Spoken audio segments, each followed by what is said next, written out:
মালয়েশিয়ার কুয়ালালামপুর আন্তর্জাতিক বিমানবন্দর থেকে ৮০ বাংলাদেশি সহ ৯৯ বিদেশিকে দেশে ফেরত পাঠানো হয়েছে। নিরাপত্তা যাচাইয়ে উত্তীর্ণ হতে না পারায় তাদের মালয়েশিয়ায় প্রবেশে অনুমতি দেওয়া হয়নি। খবর মালয়েশিয়ার ন্যাশনাল নিউজ এজেন্সি বার্নামার। ২৫ জুলাই বিমানবন্দরে পরিচালিত ৭ ঘণ্টার বিশেষ অভিযানে ৪০০ জনেরও বেশি যাত্রীর বিস্তারিত তথ্য যাচাই করে মালয়েশিয়া সীমান্ত নিয়ন্ত্রণ ও সুরক্ষা সংস্থা। উচ্চ ঝুঁকিপূর্ণ ফ্লাইটের যাত্রীদের লক্ষ্য করে এই অভিযান চালানো হয় বলে জানিয়েছে স্থানীয় কর্তৃপক্ষ। এক বিবৃতিতে এজেন্সির কর্পোরেট কমিউনিকেশন ইউনিট জানায়, প্রবেশে বাধাপ্রাপ্তদের সবাই পুরুষ। তাদের মধ্যে ৮০ জন বাংলাদেশি, ১০ জন ভারতীয় এবং ৯ জন পাকিস্তানি নাগরিক। ভ্রমণের কারণ সন্দেহজনক ও অতীত ভ্রমণ রেকর্ডে অসঙ্গতি থাকায় তাদের অভিবাসন পরীক্ষায় উত্তীর্ণ হতে দেওয়া হয়নি।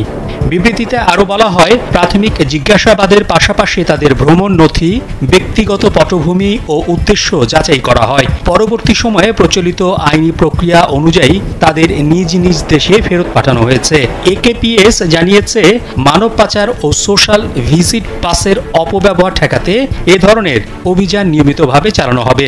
সংস্থাটি মানব পাচারের বিরুদ্ধে সক্রিয় পদক্ষেপ ও প্রতিরোধমূলক কৌশল হিসেবে এই উদ্যোগকে জোরদার করার কথা বলছে।